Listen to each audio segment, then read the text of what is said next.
오늘의 주요 뉴스입니다. 익산이 전북특별자치도 특례 사업으로 식품과 동물용 의약품을 중심으로 한 농생명 산업을 집중 육성합니다. 김관영 지사와 정원율 시장은 익산에서 열린 전북특별자치도 출범 도민보고회에서 농생명 분야를 특화해 익산을 발전시키겠다고 밝혔습니다. 군산시의회가 지방자치법 개정으로 의정활동비 인상이 가능해지자 월 110만 원에서 최고 상한액인 150만 원으로 인상을 추진하고 있습니다. 원활한 의정활동을 위해 인상이 필요하다는 입장과 시민 정서를 고려하지 않은 과도한 인상이라는 반박이 부딪히고 있습니다. 익산시가 푸드테크 생태계 구축에 나섰습니다. 시는 한국푸드테크협의회, 서울대 푸드테크센터와 업무 협약을 맺고 기업 유치와 인력 양성 등 각종 협력 사업을 벌이기로 했습니다. 여러분 안녕하십니까? 1월 30일 화요일 종합뉴스입니다. 익산이 전북특별자치도 특례 사업으로 식품과 동물용 의약품을 중심으로 한 농생명 산업이 집중 육성됩니다.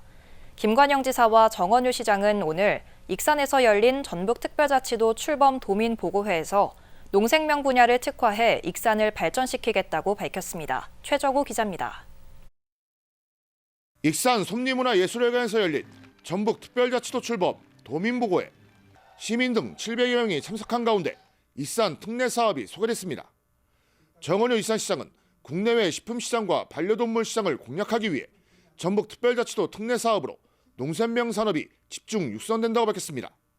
식품 분야는 국내 유일의 국가식품 클러스터가 중심 역할을 하게 됩니다. 62만 평 규모로 2단계 확장이 이뤄짐과 동시에 국제 농식품 비즈니스 센터를 비롯해 식품기업 연구소 입주, 푸드테크 연구개발 인프라가 구축될 예정입니다. 전북특별법 제22조는 집적화단지 조성과 기업 유치 지원, 푸드테크 산업 확산 등에 있어 국가가 재정적 지원을 할 수 있도록 했습니다.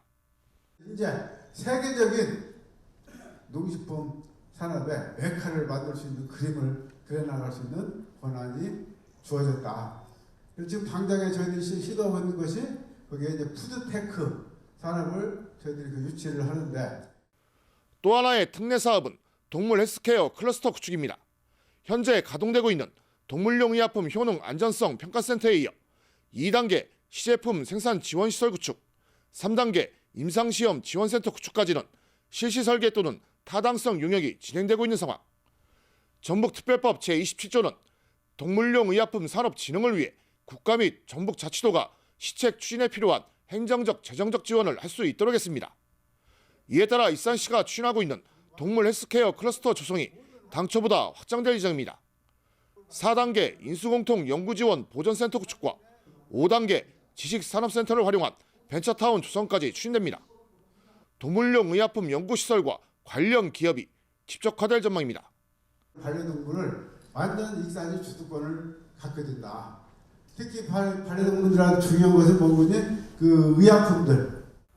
김관영 도지사는 전북특별자치도 출범 도민보고회를 통해 전북특별법 개정안이 준비기간을 거쳐 오는 12월부터 본격 시행된다고 밝혔습니다. 이에 앞으로 익산을 농생명 산업 중심지로 육성하기 위한 세부 실행계획을 수립해 적극적인 지원에 나서겠다고 덧붙였습니다. 전북특별자치도라는 것은 뭐냐? 우리가 새로운 도전을 할 수 있는 기회를 갖게 된 거예요. 전북특별자치도 특례 사업을 통해 식품과 동물용 의약품 등 농생명 산업 중심지로 나아가려는 익산시.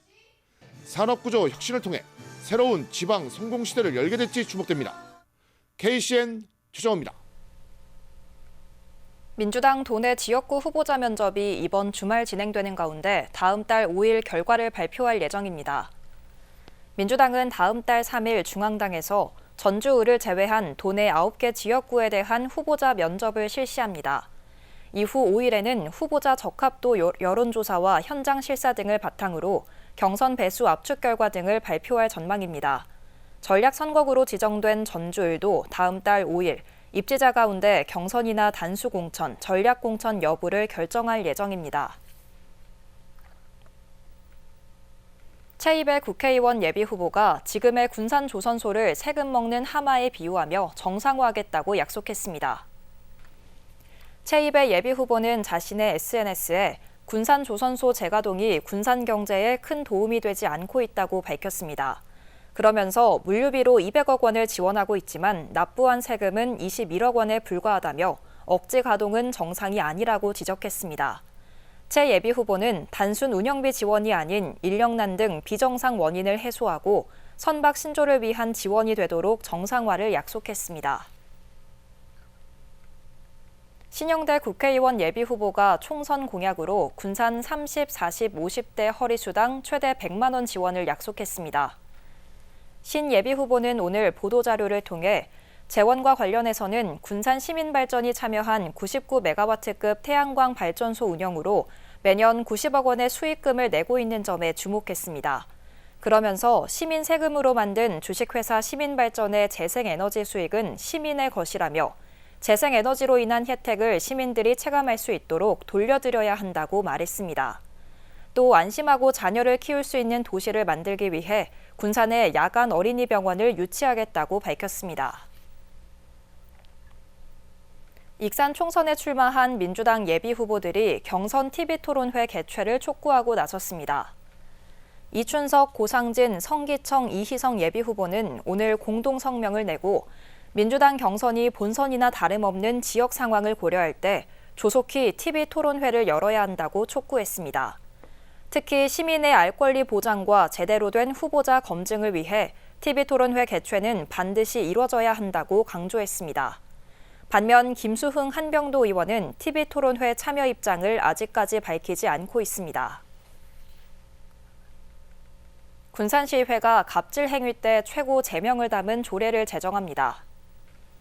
군산시의회는 김경식 의원이 대표 발의한 군산시의회 의원과 의회 공무원 등의 갑질 행위 근절, 피해자 보호에 관한 조례안을 발의해 입법 예고했습니다. 조례에는 군산시의회 의장의 갑질 행위 근절을 위한 대책 수립과 갑질 피해 신고 지원센터 설치 등을 담고 있습니다. 또 부당 행위로 판단되면 경고와 공개 사과, 출석 정지, 제명 등을 적용할 수 있도록 했습니다. 한편 조례안은 오늘까지 시민들의 의견을 들은 후 운영위원회 심사를 통과하면 시의회 본회의에 상정될 예정입니다. 군산시의회가 지방자치법 개정으로 의정활동비 인상이 가능해지자 월 110만 원에서 최고 상한액인 150만 원으로 인상을 추진하고 있습니다. 원활한 의정활동을 위해 인상이 필요하다는 입장과 시민 정서를 고려하지 않은 과도한 인상이라는 지적이 부딪히고 있습니다. 모영숙 기자입니다. 군산시의원들이 현재 받는 의정활동비는 110만 원. 의정비 심의위원회가 최근 시의원 의정활동비를 36%, 월 40만 원을 올리는 안을 잠정 결정했습니다. 의정자료수집 연구비 120만 원과 보조활동비 30만 원입니다. 의원들은 지방자치법 개정으로 인상이 가능해지자 요구한 최고 인상폭입니다. 군산시의원들의 보수는 지난해 4,005만 원으로 도내 14개 시군 가운데 네 번째로 높은 데다 전국에서도 낮은 수준은 아닙니다. 군산시의회는 20년째 의정활동비가 110만 원으로 동결이었고 적극적인 의정활동을 위해서는 현실적인 보상이 필요하다는 입장입니다. 의정활동비가 150만 원으로 오르면 시의원의 월정수당은 매월 227만 원에서 377만 원으로 연간 의정비는 모두 4,500여만 원을 받게 됩니다. 하지만 의정활동비 인상에 대한 시민들의 시선이 곱지만은 않습니다. 일반 근로자의 임금 인상이 물가 상승률을 기준으로 하는 상황에서 월 40만 원을 올리는 것은 시민들의 정서를 고려하지 않는 지나친 조치라는 지적입니다. 지금 물가도 안 좋고 그다음에 경제도 안 좋고 실제로 생활물가가 너무 올라서 시민들이 고통스러워하는데 의회라고 하는 기관이 급여라는 개념을 갖고 있는 금액을 전년 대비해서 40만 원이나 올린다는 건 너무 큰 액수이기도 하고. 의정활동비 인상안은 오는 7일 공청회를 통해 주민 의견을 수렴한 후 심의위에서 16일 최종 확정할 예정입니다. KCN 모영숙입니다. 새만금 기본계획 재수립 절차가 시작된 가운데 전북자치도가 새만금 개발에 어떤 영향을 미칠지 촉각을 세우고 있습니다. 새만금 개발청은 내년까지 30억 원의 예산을 들여 새만금 기본계획 재수립을 위한 학술 기술 분야 전문 용역을 이달 안에 발주할 방침입니다. 주요 과제는 기업 투자 촉진을 위한 개발 전략과 산업단지 추가 확보를 위한 토지 이용 계획 변경 방안 마련 등입니다. 이에 대해 전북자치도는 새만금 개발 방향 대폭 수정으로 개발 속도에 차질을 빚지 않을까 우려하고 있습니다. 정부가 전국 광역교통망을 구축할 계획인 가운데 전북만 빠져 홀대 논란이 일고 있습니다. 전북특별자치도에 따르면 국토교통부는 134조 원을 투입해 교통 분야 3대 혁신 전략을 추진하기로 했습니다. 지방광역시를 중심으로 광역급행철도를 도입하고 광역버스도 확충될 예정입니다. 하지만 정부의 이 같은 계획에 전북만 제외돼 있어 교통 오지로 전락할 수 있다는 우려가 커지고 있습니다. 전북직업교육센터가 오는 2026년까지 건립될 예정입니다. 전북특별자치도 교육청에 따르면 280억 원 규모의 전북직업교육센터 건립 사업이 교육부 중앙투자심사를 통과했습니다.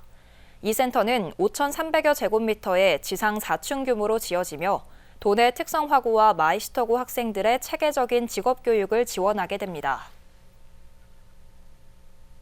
전북특별자치도가 도내 농어촌 에너지 공급망 확충에 563억 원을 투입합니다. 도시가스가 공급되지 않은 농어촌 마을에 배관을 설치하기 위해 223억 원을, LPG 배관망 설치에 107억 원을 투입합니다. 또 보일러 점검과 가스타이머 보급, 에너지 바우처 등도 공급하기로 했습니다. 익산시가 농생명 바이오 산업 중 하나인 푸드테크 생태계 구축에 나섰습니다. 시는 한국푸드테크협의회, 서울대 푸드테크센터와 업무 협약을 맺고 기업 협력, 인력 양성 프로그램 개발 등을 함께 해나가기로 했습니다. 김은서 기자입니다. 익산시가 육성하고 있는 농생명 바이오 산업 분야 중 하나인 푸드테크. 푸드테크는 식품 생산, 유통, 마케팅 과정에 IT, 인공지능, 바이오 기술, 빅데이터 등 첨단 기술을 결합한 산업입니다. 푸드테크 산업에는 스마트팜, 온라인 유통 플랫폼, 유전자 조작식물 등이 포함되어 있습니다. 푸드테크 국내외 시장은 가파른 성장세를 보이고 있습니다. 한국농수산식품유통공사에 따르면 국내 푸드테크 시장은 지난 2017년 27조 원에서 2020년 61조 원까지 2배 이상 성장했습니다. 글로벌 푸드테크 시장 규모도 지난 2017년 약 277조 9,503억 원에서 2020년 약 730조 2,693억 원까지 늘어났습니다. 익산시는 푸드테크 산업을 주도하기 위해 본격적인 푸드테크 산업 생태계 구축에 나섰습니다. 시는 지난 30일 한국푸드테크협의회와 서울대 푸드테크센터와 푸드테크 산업협력관계 업무협약을 체결했습니다. 이 세 개 기관이 푸드테크 산업의 확산과 육성 발전을 위해 신뢰를 바탕으로 상호 협력 관계를 구축하기 위해 만들어졌습니다. 익산시는 국가식품 클러스터 2단계를 추진하며 푸드테크 R&D 허브 구축 등 푸드테크에 필요한 행정적, 재정적 지원에 나섭니다. 1960여 개의 기관과 회원을 보유한 한국푸드테크협회는 기업 협력과 네트워크 형성을 지원하기로 했습니다. 그리고 서울대 푸드테크센터는 푸드테크 인력 양성 프로그램을 개발하고 연구와 개발 과제 등을 추진하기로 했습니다.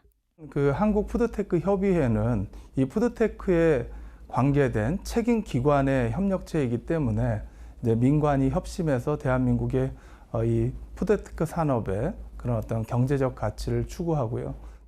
익산시와 푸드테크 관련 기관들이 협력해 국가식품클러스터 푸드테크 산업 선점에 나섰습니다. KCN 김은서입니다. 설 명절을 앞두고 군산시장에서 수산물을 사면 최고 30%까지 온누리 상품권으로 환급받게 됩니다. 군산시에 따르면 오는 2월 2일부터 8일까지 수산물 종합센터, 공설시장, 신영시장, 역전시장 등 4곳에서 수산물 구입에 따른 환급이 진행됩니다. 환급은 당일 수산물 구입 금액의 최대 30%로 34,000원에서 68,000원 구매 시 만원, 68,000원 이상 구매 시 2만 원이 이뤄집니다. 2월 한 달간 익산 지역 착한 가격 업소를 이용하면 다이로운 포인트가 추가 지급됩니다. 익산시에 따르면 착한 가격 업소에서 다이로움으로 결제하면 기존 인센티브 10%에 추가로 결제 금액의 10%가 포인트로 지급됩니다. 착한 가격 업소는 저렴한 가격으로 물품과 서비스를 제공해 물가 안정에 기여하는 업소로 익산에는 27곳이 지정돼 있습니다. 도내 고령 농업인구 비율이 농업인구의 절반을 넘어섰습니다. 전북자치도에 따르면 65세 이상의 고령 농업인구 비율은 지난 2011년 34%, 8만 9천여 명에서 2022년 53%, 9만 7천여 명으로 19% 증가했습니다. 반면 농업인구는 지난 2011년 26만 명에서 2022년 18만 3천 명으로 약 29% 감소했습니다. 이에 따라 도는 농촌 인력이 부족해져 외국인 근로자를 지난해보다 3천 명 확대한 5,809명을 유입하기로 했습니다. 익산시가 정부에 고병원성 AI 살처분 비용 지원을 요청했습니다. 익산시는 오늘 하림산업을 찾은 송미령 농림축산식품부 장관에게 살처분 비용 지원을 요청했습니다. 익산에서는 지난 12월부터 현재까지 고병원성 AI 감염으로 인해 64만여 마리가 살처분됐습니다. 익산의 가루쌀 재배 면적이 크게 확대될 예정입니다. 익산시는 현재 영농법인 3곳에서 200헥타르 규모로 가루쌀을 재배하고 있지만 앞으로 2배 이상인 560헥타르까지 확대하기로 했습니다. 또 하림산업에서는 가루쌀과 닭고기를 활용한 라면 2종을 생산하고 있습니다. 오늘 송미령 농림축산식품부 장관은 하림산업을 방문해 가루쌀 제품 생산 현장을 살폈습니다.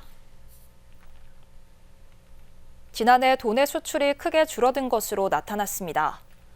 한국무역협회 전북본부에 따르면 도내 수출은 지난 2020년 58억 달러에서 2022년 82억 달러까지 증가했지만 지난해 다시 70억 6천만 달러로 줄었습니다. 도내 수출 감소율은 전국 평균 7.5%보다 많은 14%가 줄었고 수입도 전국 평균 3%포인트 이상 웃도는 15.4%가 줄었습니다. 품목별로는 정밀 화학 원료가 37.5%, 동제품이 25.1% 감소했습니다. 계속해서 전북권 뉴스입니다. 공무원 연금공단 전북지사 폐지를 두고 도내 정치권이 반발하고 있습니다. 이덕춘 전주울 더불어민주당 예비후보는 30일 입장을 내고 지역 최대 현안인 제3금융중심지 지정을 사전에 차단하려는 말살작전이자 전북 죽이기라며 윤석열 정부가 앞에서는 균형 발전을 주장하고 뒤에서는 불균형 성장을 조장하고 있다고 주장했습니다. 앞서 전주시병 김성조 의원도 전북 지역 공무원 연금 수령자와 연금 납부자를 무시하고 우롱하는 처사라며 공공기관의 독립성과 자율성을 위협하는 잘못된 정책이자 또 다른 전북 홀대라고 비판했습니다. 공무원 연금공단과 전북자치도에 따르면 지리적 접근성과 효율성을 이유로 오는 4월 1일부터 공단 전북지사가 문을 닫고 광주지사와 통합 운영됩니다. 김제시가 설명절이 있는 2월 김제사랑 상품권 구매 한도를 기존 70만 원에서 100만 원으로 올립니다.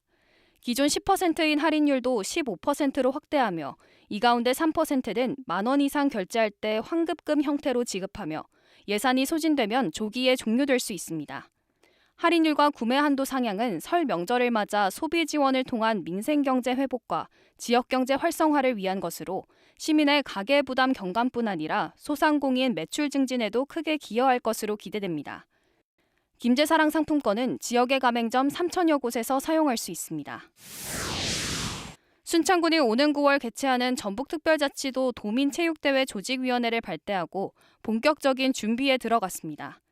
조직위는 대회 성공 개최를 위해 최영일 군수를 위원장으로 지역기관, 사회단체장, 문화예술인, 군민 등 35명으로 구성됐으며 도민체전에 대한 국민 관심과 자발적 참여를 유도하고 각 분야 협력을 선도하는 역할을 수행할 예정입니다. 발대식에 참석한 최영일 군수는 전북자치도 출범 후 순창에서 처음 열리는 도민체육대회를 180만 도민축제회장으로 만들도록 최선을 다하자고 당부했습니다. 한편 이번 대회는 10년 만에 순창에서 오는 9월 6일에서 8일까지 열립니다.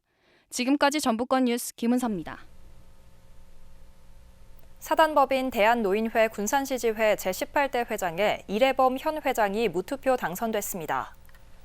군산시 노인회 회장 선거 후보에 이래범 회장이 단독 입후보함에 따라 연임이 확정됐습니다. 이래범 당선자는 첨단 시설을 갖춘 노인회관 건립과 양질의 노인 일자리 창출로 삶의 질 향상을 도모하겠다고 밝혔습니다. 군산시 노인회는 27개 분회, 530개 경로당에 19,000여 회원들이 등록돼 있습니다. 군산 원예농협 자회사인 라이프드림이 뉴 군산 짬뽕라면에 이어 건강식 가바볶음면을 출시했습니다. 가바볶음면은 기능성 쌀인 가바쌀을 원료로 만든 컵라면으로 면에 가바쌀가루 15%를 함유했으며 매운맛이 특징입니다. 가바볶음면은 지난 2022년 강소특구 기술 이전 사업화 사업에 선정돼 라이프드림이 군산대와 공동 연구해 개발했습니다. 군산 원예농협은 지난해 7월 라이프드림 주식을 모두 인수해 군산 원예농협의 100% 출자 법인으로 운영되고 있습니다. 군산시가 2025년도 정부 지원 해양수산사업 신청 접수를 받습니다. 신청 대상은 어업인, 어촌계, 어업회사 법인 등 사업 지침에 지원 자격이 명시된 군산 시민입니다. 접수 기간은 오는 2월 29일까지며 시를 방문해 신청하면 됩니다. 자세한 내용은 시와 해양수산부 홈페이지에서 확인할 수 있습니다. 시는 접수된 민간 지원 사업을 심의해 전북자치도와 해양수산부에 국가 예산을 신청할 계획입니다. 어민 공익수당 지급이 추진됩니다. 군산시에 따르면 오는 2월 1일부터 4월 30일까지 어업경영사실위원회나 읍면동 사무소에 신청하면 어민수당이 지급됩니다. 신청 대상은 지난 2022년부터 지급일까지 도내에 주소를 두고 실제로 운영된 허가 어업 경영체입니다. 해당 경영체에는 연 60만 원의 지역화폐가 지급됩니다.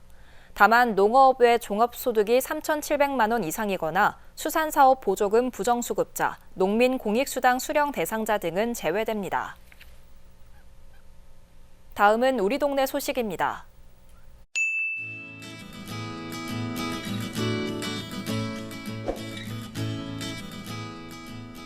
전북은행 전상익 부행장이 익산시청을 방문해 선물꾸러미 150박스를 기탁했습니다. 즉석밥과 라면, 김, 떡국, 칫솔, 커피 등이 담긴 선물꾸러미는 동지역 행정복지센터를 통해 저소득 가구에 전달될 예정인데요. 한편 전북은행은 전북특별자치도의 대표적 금융기관으로 매년 선물꾸러미와 떡국 나눔 행사, 쿨키트 및 방한키트 기부 등 적극적으로 사회공헌 활동을 펼치고 있습니다.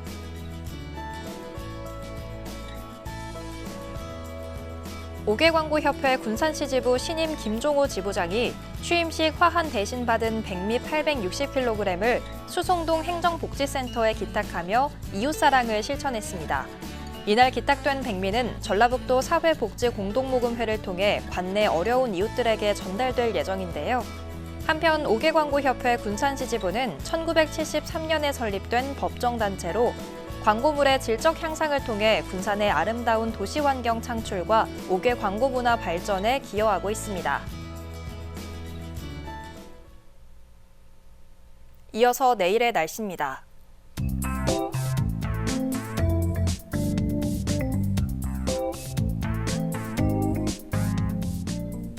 내일 전북은 대체로 흐린 가운데 밤부터 구름이 많겠습니다.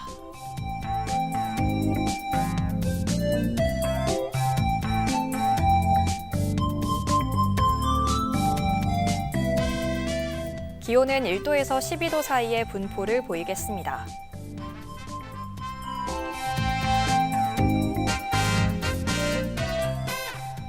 군산은 대체로 흐린 가운데 오전엔 빗방울이 떨어지는 곳이 있겠습니다.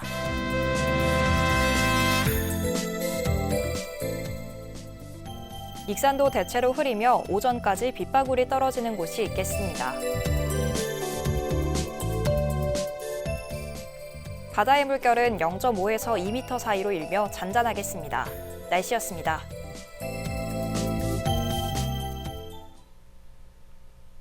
이상으로 KCN 종합뉴스를 마칩니다. 정확한 보도로 늘 함께하겠습니다. 시청해주신 여러분 고맙습니다.